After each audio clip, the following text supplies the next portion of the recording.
Good to see you.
Against the bookshop.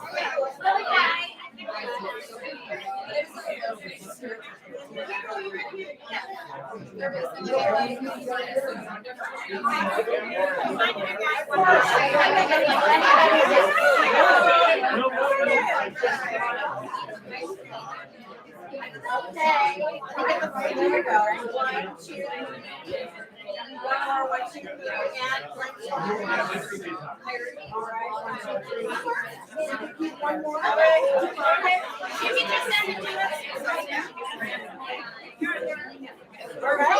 1, 2, 3. All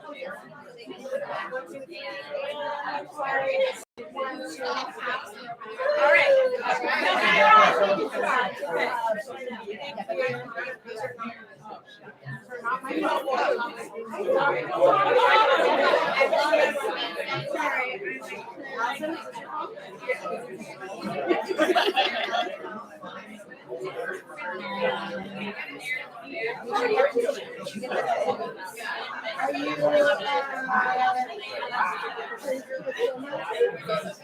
Hi, everyone.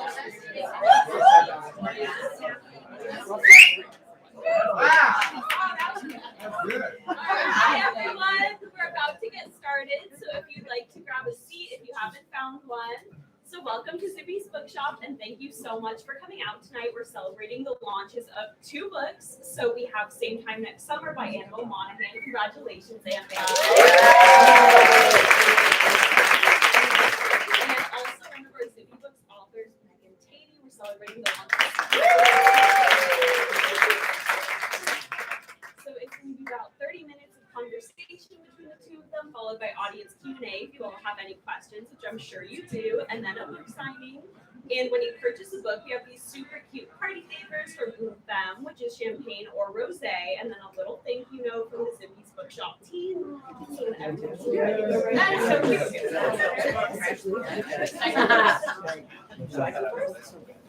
Well, I just wanted to thank you guys all for coming. This is just so nice to have. I've never been in this store. It's so beautiful, and it's so nice to have a packed room.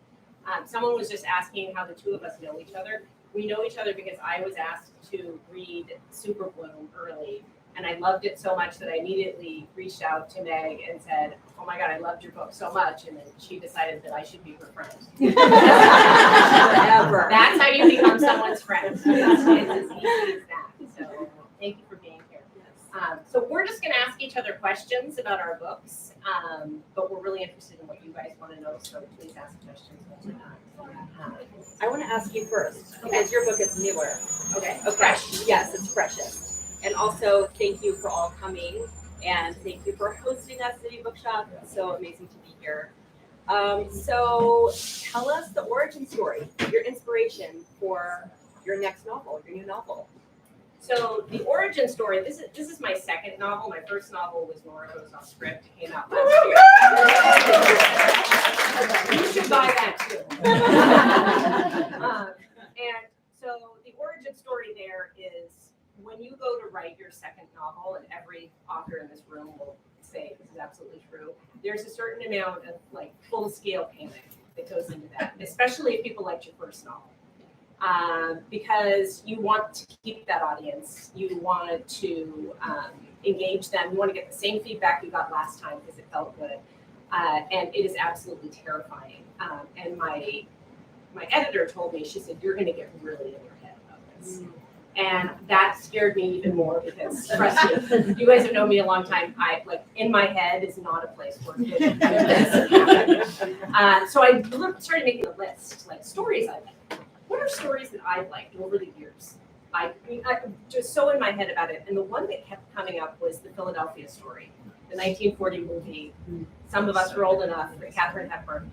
And I don't know why that kept coming up because I basically, when I was a kid, I loved it because, you know, adults were drunk all the time and they were like so careless with their money. I loved that. And so I decided to watch it. And when I got halfway through it, I realized that the thing that I was kind of pulling up about it was this, the way that Tracy Lord in the movie, he has her heart broken and comes back from that heartbreak by stealing herself and like armoring herself to become a different kind of person who will never have her heart broken again. And that was what really got to me when I was a kid about that story. So I wanted to write that story again. It ends up being nothing like Philadelphia Story, but that's where it started. I have many follow-ups. Should I pause? You should pause Okay. because I would like to know the origin story of Super Okay. So Super Bloom is about a massage therapist in Vermont who's about to get fired until she meets a client who kind of sends her on a new path. And this book took me 8 years to write. And the inspiration came when my husband took me on a surprise trip to Vermont. And I was getting a massage. And you know when you're getting a really good massage and you just don't want it to end? That was not this massage. It was not that good.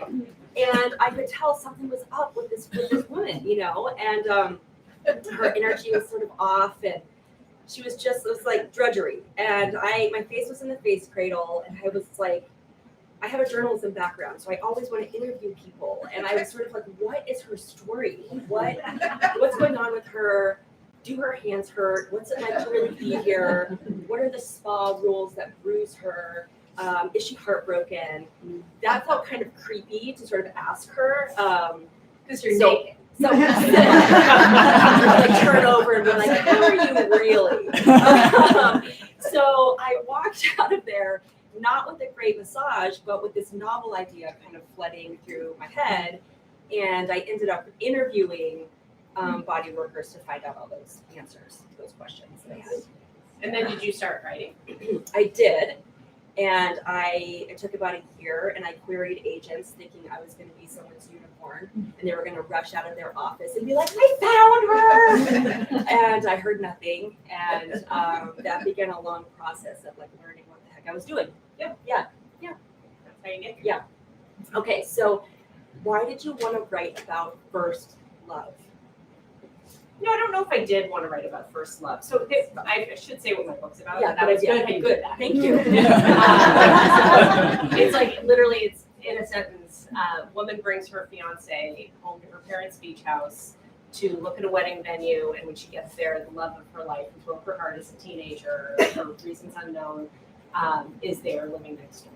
But now he's no longer a boy; he's now a man, and his name's Wyatt, and he has a guitar. He's not afraid to use it. So that's what the story is about. I kind of don't have a big connection with first love as much as that real love that you have where you're in love with that person who knows you when you're at your most you self. Yeah. And that's not necessarily first, but that person who knows that most authentic version of you, so that I wanted to set that up so that when she comes back, that many 12 years later, and she's this totally other kind of person, she can see herself through his eyes, and she can see how much she's changed. I mean, frankly, when I come back here, and I grew up here in Los Angeles, and I see you, like my aunt, my father, are all right here, I think, God, they must think I'm old. Like when you guys look at me, you think I'm a little kid. It's interesting to go home and sort of reconnect with that old self. I found it really interesting that other people kept calling her love with Wyatt, but that they were kids. But when I think about myself at like 16, 17, 18, having that first love, I don't think of myself as a kid. And I take that really seriously still. So I found that really interesting that other people were kind of calling it that and kind of devaluing it, but she was sort of like, was it really, like, how impactful was it? Yeah, those were real feelings. Yeah, it was great. Which is a great segue to my question, because this is so sad. So, so your book deals with a very specific kind of love. I can say this. You can, okay, because this is very early in the story. Very early in the story, we find out that this massage therapist, the reason she gives such a crappy massage, is her boyfriend has recently passed away. Yes. But it wasn't like her boyfriend that she's had for 5 years. Yeah. It was still in that infant stage of new love. Yes. Why did you choose that? Yes. Because it's so interesting, and you don't really, I haven't really seen that. So my character's name is Joan, and she's grieving the loss of her love, Samuel. It's been 2 years, but he died 6 months into their relationship.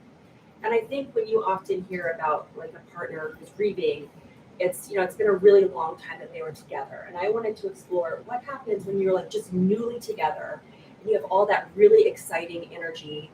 And it's that time that's kind of never repeated. And you're just like, you see the whole world unfolding. It feels so epic. And then he dies and you're left holding the bag. She's left holding the bag of all those emotions.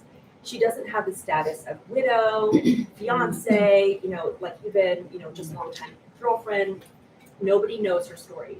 Nobody knows their story. So I wanted to explore that. And it's like a double whammy because she's losing him and she's also losing their story. No one knows it. So that then allowed me to play out Joan really beginning to want to write that story and cast herself and someone else as fictional characters. It's a book within a book, which I think is really fun. It's so fun. And yeah, there's some grief in there, but it's also a wild ride, I hope. Yeah. Okay, so you have a very quirky cast of characters who I totally love. Granny, Grandpa, Gramps. How did someone's at the door. When you were kind of figuring out who was going to be at that table, basically, on Long Island, did you sort of sit down and like write out each person, or did they just come to you, and did each person have a purpose, or was it not that deliberate?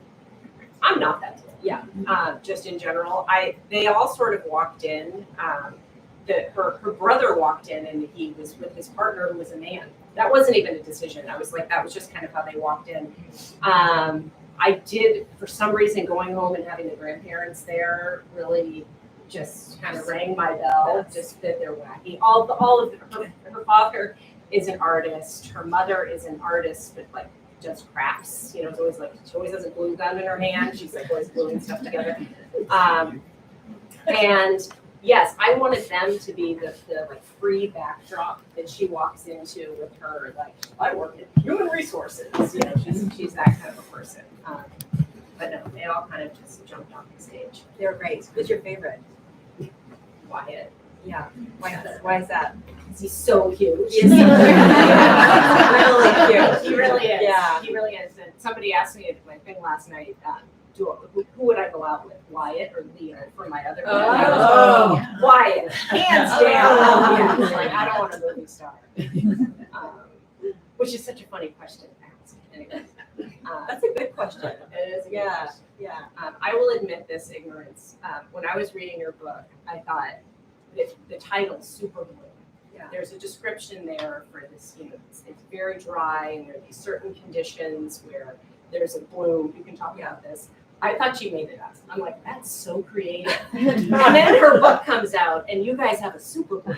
Yeah. And I'm like, is Zibby in charge of everything? How did she make that happen? I had no idea that was a thing. Is that something you knew? No. So I think it was 2019, and I was several years into the book, and it had a different title, and I felt really stuck. And I came home from shopping. I think I was putting away groceries, and I turned on NPR, and there were like a super blooms happening in Death Valley, and all these wildflowers were blooming, and I was like, what in the heck is that?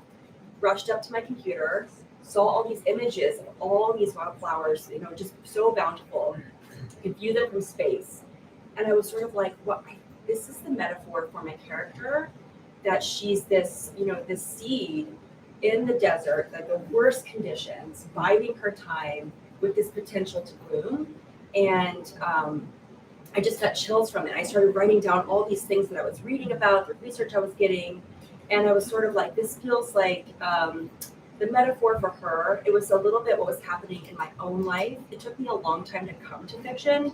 I was a journalist, and I thought I would write nonfiction, and it took me a while to gain the confidence to even say out loud, like, I think I want to write a novel, and to then begin to sort of tell people and actively go after that. So I was just sort of struck by that, and the fact that the super blooms were happening as the novel was coming out felt like just the most amazing gift from nature. It was incredible. Yeah. It's so incredible. And when I read it, I thought, wow, this thing that she made up. It's such a nice metaphor for what happened to a lot of us after COVID. Yeah. Right? Like, it was so dark. Right? And then all of a sudden, everybody's done something during that time, and like things are sprouting up that we didn't know because we couldn't hear the birds singing or whatever that was. I thought it was really beautiful. Well, I think we all, so many of us have this like, dormant potential in us, sort of waiting to spring up if we kind of step to it. And I don't think we all sort of know what we want to do when we grow up, even when we're grown up, which I think is a segue to your character, Sam, who's also kind of figuring out what she wants to do besides the HR. Yes. Yeah. Tell us about that. Well, I think she hates her job. Yeah, I think she hates her job, and she got a job that was going to be the job. Her job is the job of actually organizing people, controlling other people's behavior. She is an HR consultant. So she goes in and she tells everybody how they need to interact with everybody. And that is, when you read the book, what had happened between Sam and Wyatt and what had happened with their families was something that was so completely out of her control and sort of happened to her that she is now trying to like rein in control of her life. And as she's about to get married, I always think this happens to people. You're about to get married, if you're about to have a baby, you're about to make some kind of a big change. It's all of a sudden like all the scaffolding that you put up around your life to make it work kind of falls apart, and you have to really look at what you've got. Yeah. It's actually a good time to reflect, I think. Going home and kind of reconnecting and seeing this guy and thinking, it's exactly what happened in Philadelphia. She goes home and, Cary Grant's next door. Yeah. But she kind of comes back to who she is. And it was really fun writing a book that takes place entirely in the summer when I was trying to dig up those old feelings and old memories, because the summer is so sensory. The salt on your skin, the sound of the waves, the music. Like, there's a lot of music in this book, and you hear the first few notes of that guitar, and it takes you back to that kiss. Like, you're right there. That was really fun to put her through. Did you do research on HR stuff, like the spreadsheets and how they fire people? Like, did you or did you know that already? Well, it's funny. I wanted her to have that job, and so I Googled, is this a job? And then I looked at some job postings of it, and there are HR consultancy firms. And then I finished this book, and a woman buys a house on my street, and I say, what do you do? And she says, I'm an HR consultant. Where have you been? And then going through the copy edits, it was done. But no, I read this yet? No. I know, it's always so nerve-wracking. I know. somebody in the actual profession is gonna be like, wow. Yeah. You really, I had my brother-in-law read like 4 pages of surfing to vet it for me because Yeah. let me tell you, I don't surf or do anything with my body. And so I'm writing all these surfing scenes and I know that they sound like clunky. Like, I pedaled my surfboard. I don't know. So yeah, I did consult a little bit on it. That's awesome. That's great. That's great. So I want to ask you, we're going to get to questions. I do want to ask you about the humor in your book because just from the very first sentence of your book, I actually laughed out loud. And the voice in your book is so funny. Is that a natural way for you to write? Is that something you've learned how to do? Yeah. What's your approach to it? Well, I am just really funny. Thank you. Any questions? The first version of the book was funny but kind of mean, and I had to Fine develop. line there. Yeah, it is, and I had to develop this voice. She's a little crotchety, but she's also not mean, and so. For a while, she was sort of making these like quips about the people at her massage table. And I had a friend who read it and she was like, these people are actually really vulnerable, even though she's actually quite powerless in her job at work. During the sessions, she's in power and the people on the table are vulnerable. And so we need to really see her punching up or punching in, but not punching down, because otherwise it's really cringy. So I had to rework that and also just like tinker in my own head around what is really funny. Like, am I making fun of someone or am I making a funny moment? So that just takes some time. And we also, my editor and I had to de-funny the book too, because like sometimes when you're reading something and it's too witty and it's just like joke. And so we had to go through and really say, what is the funniest thing that's landing? And what else can we lose? But did you keep the jokes? Because that seems so wasteful. I had a joke. Yeah. I know. No, I didn't. They got to be somewhere. I mean, they're in like earlier drafts. I could go back. You I should could. repurpose those jokes. I should. I should. I know. I think it's really interesting though, because I do think that there's like levels of humor, and there's the cheap shot is the lowest level of humor. It is. And punching down is such a good. Yeah. It's why I think The Simpsons is funnier than Family Guy. Yeah. It's just like a little. Yeah. And this is I'm an intellectual. But it's a little like higher level.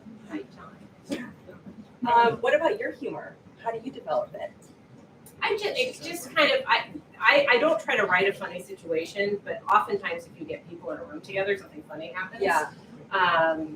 And I try to create awkwardness. Yeah.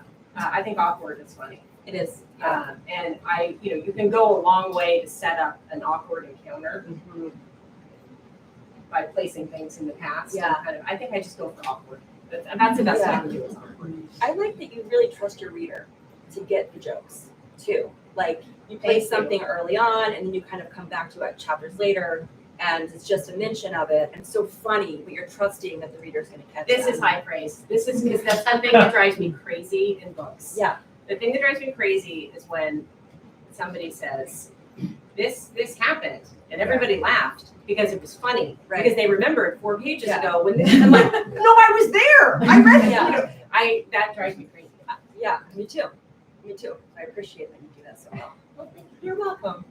Well, what questions do you guys have?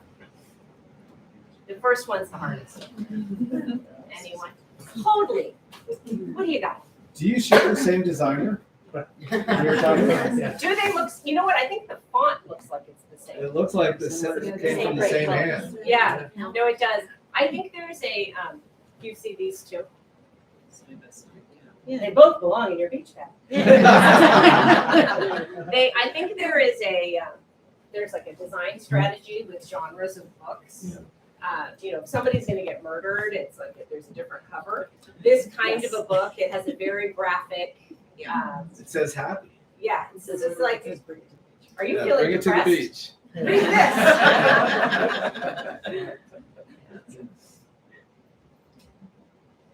this. Was Nora on script? Was that an option for a movie or series? It was. Oh. It was. Is it? Can you guys work out this writer's strike? Will Yeah, you so- be writing? No. So it was optioned, I think at Christmas time, so 6 months ago. And they have 18 months to start filming. But you know that that's like a lot of things that have to happen for them to start filming, and there's a writer's strike. And I have a feeling that in 12 months I'll get the option back. So in Which your is mind, have you already cast who you like to see as Nora? Not really. No? Not really. A lot of people have a lot of ideas. Yeah, they do. I think part of my problem is I don't know who like a 38-year-old actor is. I'm like, oh, this would be perfect for Keanu Reeves. Like, I don't know who those young actors are, so I don't have a good handle on that. But we'll see what happens. Are any of the characters in either your books mirrored off of yourselves? No, but I think my character Joan definitely goes through the sort of like, who am I to call myself a writer, which is what I went through. And I wanted to give her that sort of journey. And she was a writer and a reader from an early age, and so was I. You know, my grandmother gave me a typewriter when I was 8, and I was pecking away at it. And then she really doubts herself for a long time. So I wanted to give her that journey. I have a mom character in my book who is always giving Joan like things that she finds or gets from tag sales. It's so funny. And she's also always voice texting things that are wrong. She doesn't check them afterwards, so they always come out and they're like, you know, raunchy or something. And my own mother-in-law does some of those things and brings me all sorts of stuff. And sometimes I'm like, oh my God, that's the exact thing I need. How did you know? But also then she like texts like I'm, you know, running to get a bag of oranges, and I'm like, what are you actually saying here? So yeah, what about you? I would say that there's a little bit of me and Sam. I mean, she's athletic, she swims. I don't even know how to swim. None of those things, but there's a little bit of my growing up and trying to make myself sort of impermeable with like accomplishments that had nothing to do with who I was as a person, and then coming back to myself and I'm a writer. In some sense, her emotional journey is sort of mine, yeah, much more than Nora was. Does it take you a while to get the characters out of your head to go on to the next project? I mean, do they become friends and you talk to them? Yeah, and then you kind of miss them. Yeah. And you know, hopefully you kind of tied it up. I don't know, how do you feel about that? Yes, I miss them. But I'm working on my second novel now, and sometimes as I'm talking about this one, I keep kind of like, wait, who's doing what in what book? So that kind of just happened a little bit. Yeah. Does that happen for you? Talking about both Yeah, of well, them? you know what I have done is I'm working on another book now, and I'm writing, and I'm like, wow, that sounds familiar. I know. And I open up, Nora, and Same Time Next Summer, and I search for that sentence. Yes, good Because I'm idea. like, did I say that already? But there's just so much stuff that's going on in your head that you can confuse them. But by the time you know your characters, they don't feel similar anymore. But yeah, it's a lot to keep in your head. First of all, it's so wonderful to be here. I loved Nora Goes Off Script so much, and I pre-ordered Same Time Next Summer. Can't wait to dive in. Can you tell us a little bit about your decision and transition from YA to adult? Oh, yeah. So I wrote 2 young adult novels before I wrote Nora. And that decision's a strong word. Yeah, like I was tired of doing that, and then I didn't do anything for a while, and then it was COVID, and I wrote this book. But the transition, I think, from how I got from point A to point B is that when I was writing those young adult books, I started writing a column for adults. And it's like ha-has about stuff that happens in my family. And to my surprise, that got picked up a bunch of places, and that ended up being much more successful than my young adult books. And I was like, oh, that's interesting. So I kept writing that column, and in doing that, I got comfortable with my adult voice, and I got comfortable. You know, it's kind of, I was hiding writing young adult fiction. It's like I'm not making myself very vulnerable, telling you guys what I was like when I was 17. No one cares. But I got comfortable enough to just sort of take that leap. It seems scary because when you're writing, this is like real stuff. You know, this is like real, you know, real life grown up stuff that may reflect something about you. So I think I just had to get my confidence to do that. Speaking of reflecting something about you, you're both so personal and you're such great storytellers here. And I want to know who's reading your audiobooks and if you're going to be doing them because. Can I answer first? Yes, you can. Just stand up. So he was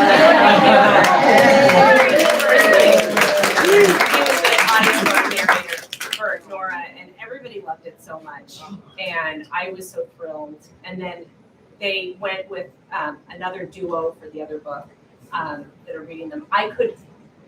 When people say, "Oh, I want to read my own book," I don't think they understand what a skill that is. It's not like, let me read aloud to you. It's acting. It's changing your entire voice in the middle of a sentence. Yeah. So there's no way I would want to do it. I don't want to even, if I ever write a memoir, I don't want to read it. That sounds so hard. No, it's really hard. Marnie Penning did my book, and it's awesome, and I'm so proud of her. She did such a great job, and it's so fun to have that as an option for readers. Yeah, I love audiobooks. So Have you read it or listened to it? not the whole thing, but lots of it, and it's so cool. Yeah. Yeah. Yes. So Annabelle, when you're writing Same Time Next Summer, you kind of flash back to like when they were kids between like Sam and Wyatt's perspectives. How was it writing from kind of like a teenage boy's point of view when you were like talking about her? Yeah, you know, it's funny. I Got some experience. I have 3 teenage sons. I mean, a couple of them are adults, but let's be honest, they're teenagers. And I would never say this if they were in the room. I did feel like I kind of got, I mean, certainly none of them are like Wyatt, but there's a closeness in females, like that I understand because I am one, and there's a little bit of a distance in how I perceive teenage boys to manage their feelings and communicate that may have seeped into that.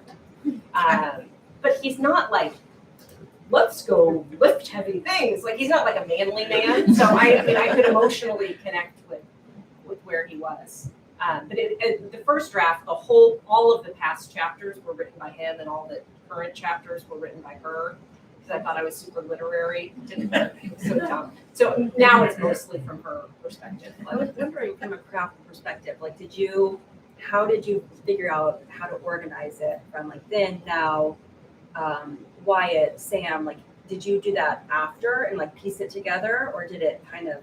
I did it 100 times. I really did it 100 times. Yeah. And finally, I think my editor cracked the code of where it should break and how that should go. Yeah. Never write a book that goes back and forth in time. It's the only advice I can give to writers. It is so hard. Yeah. And it almost broke my brain. Yeah. To do it. And finally, it clicked. But I wrote it 100 different ways. Yeah. Well, it works now. Thank you. Yeah. Speaking of second books, when you were you on deadline for the second book? Yeah. And Yes, I'm on. It's doing like now. Yeah. Because you guys know I yeah, the same joke, but a little different. Did you feel that the pressure or having to write something knowing that people were expecting it, did that change your process? Did you take any you clearly didn't take any shortcuts. You thought you would do this like a dual timeline thing. Yeah, it was crazy. It was crazy, but I got to tell you, having a gun to your head really helps you type.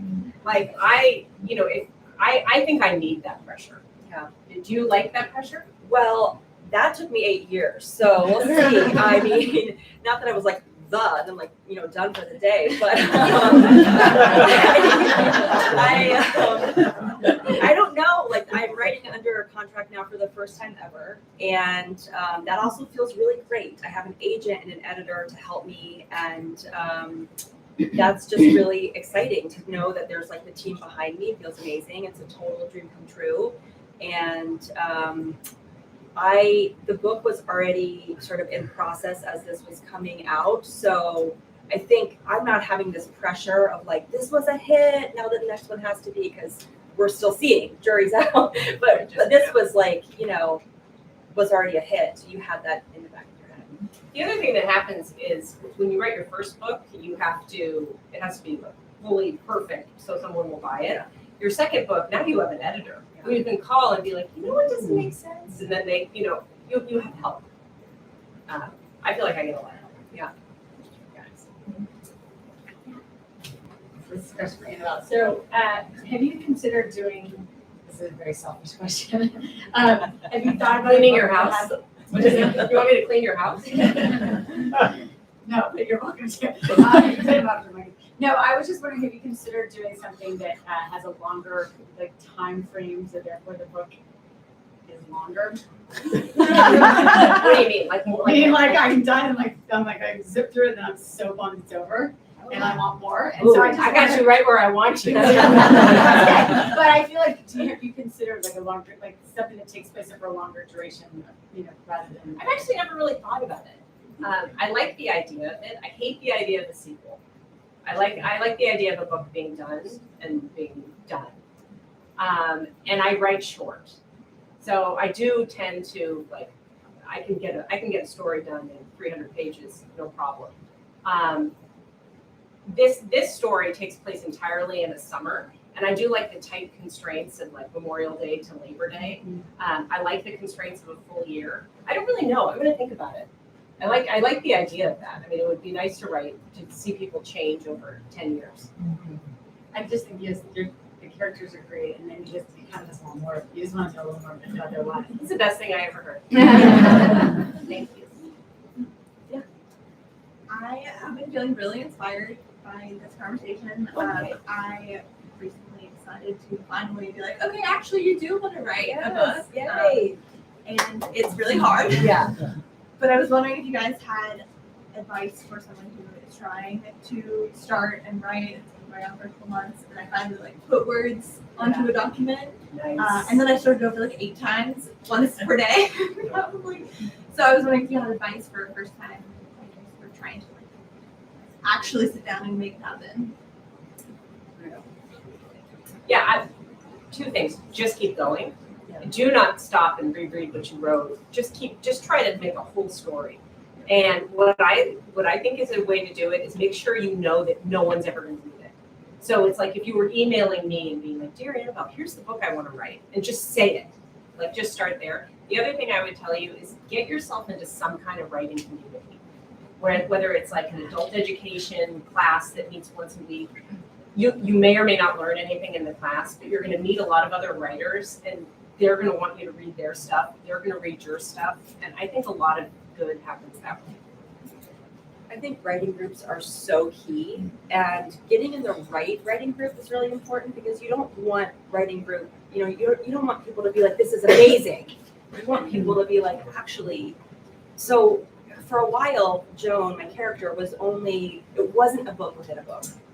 She was just describing what she was writing. And I had seen that happen in a couple other books, Lily King's Writers and Lovers, Beach Read, and I thought they did it pretty well. They came back to me, my writing group, and they were like, this is boring. And we want to see what she's actually writing. And I was so petulant. I was like, no, I've been working on this for years. This is the last thing I want to do is write a mini book within a book. But actually it was the best advice. And if I had had just a yes group, that wouldn't have happened. And who knows, where the book would have gone.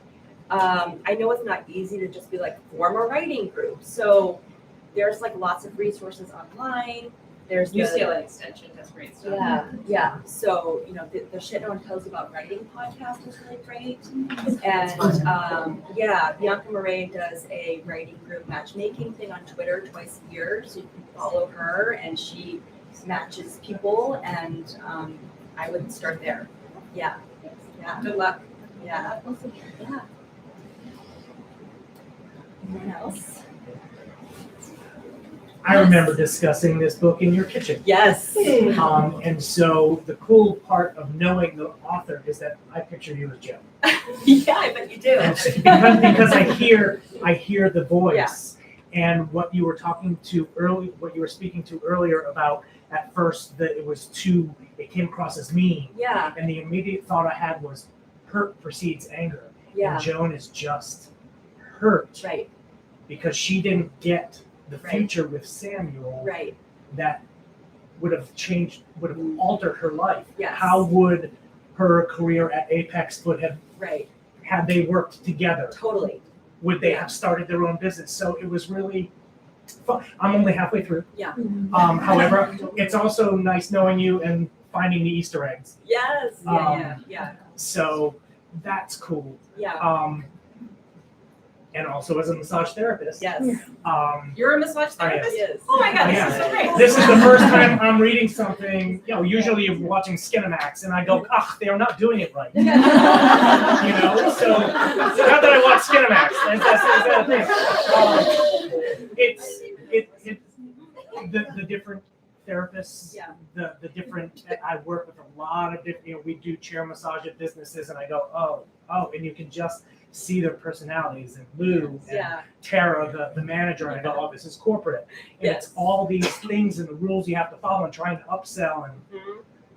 it's really cool, again, to, picture where you are in the work and how you lay your hands on it, how you prep. And then when you spoke to earlier about the vulnerability of the person on the table, yeah, and you have no idea what has been their day, has been their week, has been their year, what loss they're going through, the fight they just had in the car. right, I have one client who will not shut up, but I realized, that's her relaxing, right. is talking about the things that she can't. So you are a therapist Yeah, in many different ways. yep, And Yep. so it's nice to read something and it's the laughter I'm having is the laughter of recognition. Because I go, I have a client that does that. I have a client that does that. Oh, the dirty feet. Yes, I have that client too. Wash your feet, people. It's not that hard. Public service announcement. Oh, yeah. You're welcome.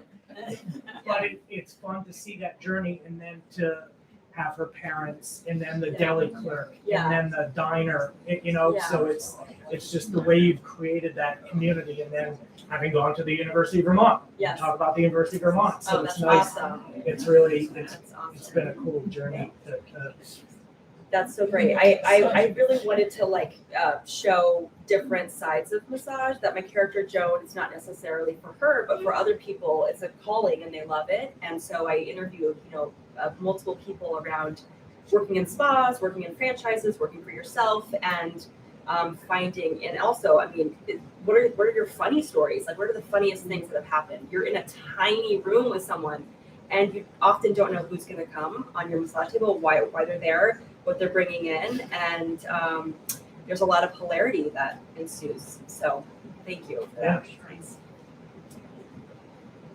Anybody else? One question. For Super Bloom, so many of the characters, like at the end, they all served a purpose. Yeah. And I was wondering, in the process, did you end up cutting some did. characters? Yeah. I cut one key character. There's just everyone needed more elbow room. They just needed more space, and it was just too crowded. And I knew I wanted a quirky cast of spa characters and some other people around her. And when you're writing a story about someone who's transforming over the course of a book, you can't really just be like, look at her transforming. You have to sort of show it happening. And you do that by sort of propping up all these different characters around her that allow Joan to sort of step up to certain opportunities or decline them. Step up to certain friendships or decline them. And so each sort of character, I didn't set out sort of like this one will be this way, but as I got going, each character kind of served a purpose, but I did have to cut people. And that was hard. I still miss one of them actually, because it was like, it's really hard to say goodbye. We could repurpose that person with We could. jokes. We could. Use her and the jokes. Let's not waste any, right? It's not wasted. It's all just, better. You just get better as you go. Part of the Yeah, process. it is. Yeah. Should we wrap it? We have one more question. One question. Yeah. Famous Um, lady. I was wondering if you guys can tell us about what you're working on next. All right, so I am finishing a book for July 11th. No, finished today. Oh. That is about a woman whose mother has recently died. Her husband has left. She has 3 kids, and she decides that she's going to have a summer romance. Just one last summer romance, just going to be for fun, and then a bunch of other stuff happens. What, you're in? We're in. I'll email it to you. There's a skateboard? Is there a skateboard? There's a skateboarder. Okay. But it's cool. It's cool. It's a skateboarder. It's not weird. So that sounds great. Yeah, my novel is called Champions for Breakfast, and it's about alpine ski racing mother and daughter who are estranged, and they get stuck in a Swiss village when an avalanche sucks in their town, and the only place to stay is a youth hostel with bunk beds. So they have to work their stuff out. Yeah. So yes, exactly. So yeah. It's going to be so It's good. gonna be good. All right, you guys. Well, thank you all for coming.